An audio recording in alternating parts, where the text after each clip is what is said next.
Today is a very, very proud day for all of us.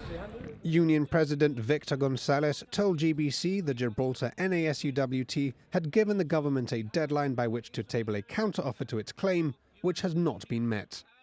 The union accuses the government of consistently postponing meetings and failing to reply to their requests.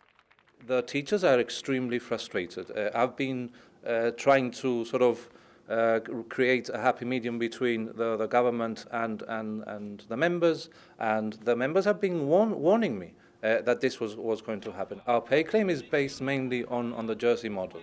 And, you know, when we have a tiger economy and when we have, for example, a 10% increase or allowance to top civil servants, which we heard quite recently, I mean, we're asking for as much as we can, what we think is a reasonable figures.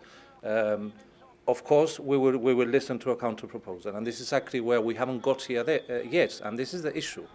There's a lot of misconceptions as to how much teachers work. I mean, the usual thing is that they have too many holidays and etc., and that is not true at all.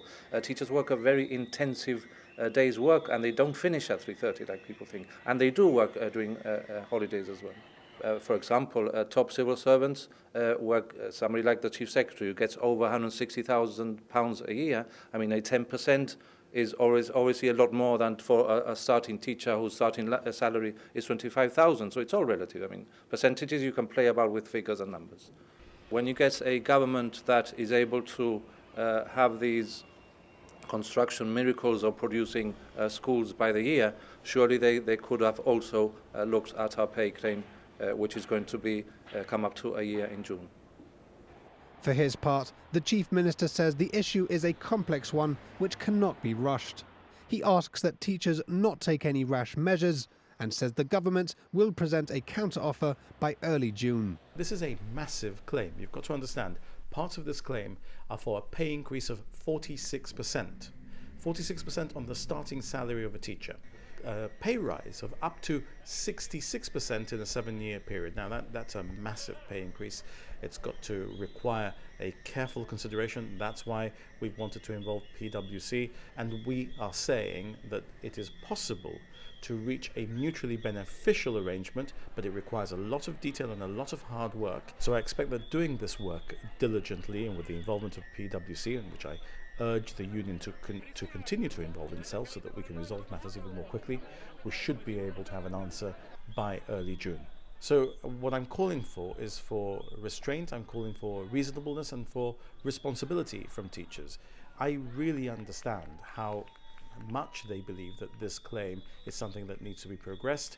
We're going to work diligently on it. But for example, this week again, I have to travel to London on Brexit business as we look at what a potential future deal between the UK and the EU and Gibraltar might look like. Again, that's going to take time. Brexit is not yet completely over.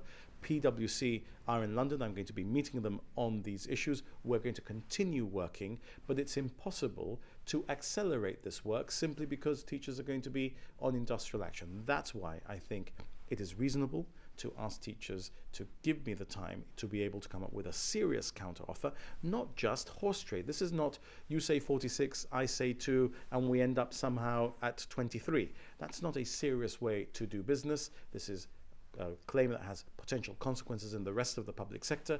We have to be alive to all of those issues, and that's why I think it's reasonable to ask for the time to be able to do this properly. The Chief Minister asks for time, cooperation and reasonableness. Mr. Gonzalez says the teachers have heard this before, and it is the lack of action on the government's part which has led to where they are. The ballot is due to go ahead in the coming weeks.